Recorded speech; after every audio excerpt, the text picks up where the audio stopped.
നമുക്കൊരുമിച്ച് ഈശോയുടെ തിരുഹൃദയത്തിലേക്ക് നോക്കാം. അവിടുന്ന് എന്താണ് നമ്മോട് ആവശ്യപ്പെടുന്നത് എന്ന് കേൾക്കാം. അതിന് പ്രത്യുത്തരമായി ഇതാ ഞാൻ എന്ന് അവിടുത്തോട് പറയാം.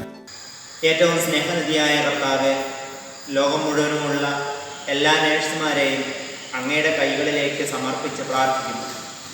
ഈ തിരുഹൃദയ വണക്കമാസത്തിൽ എല്ലാ നേഴ്സുമാരും അവരുടെ എല്ലാ ഉത്തരവാദിത്വങ്ങളും പരിശുദ്ധാത്മാവിൻ്റെ കൃപയാൽ പൂർത്തിയാക്കുന്നതിനും അവരുടെ ശുശ്രൂഷ സ്വീകരിക്കുന്നവർ തങ്ങളുടെ രോഗസൗഖ്യത്തിനൊപ്പം പരിശുദ്ധാത്മാവിൻ്റെ അഭിഷേകത്താലും ദൈവസ്നേഹത്താലും നിറയുന്നതിനും വേണ്ടി ഞാൻ പ്രാർത്ഥിക്കുന്നു. ഈശോയെ, ലോകം മുഴുവനുമുള്ള നേഴ്സുമാർക്ക് പരിശുദ്ധാത്മാവിൻ്റെ ശക്തി നൽകി അവരുടെ ശുശ്രൂഷാ മേഖലകളിൽ അവരെ വിശുദ്ധീകരിക്കണമേ.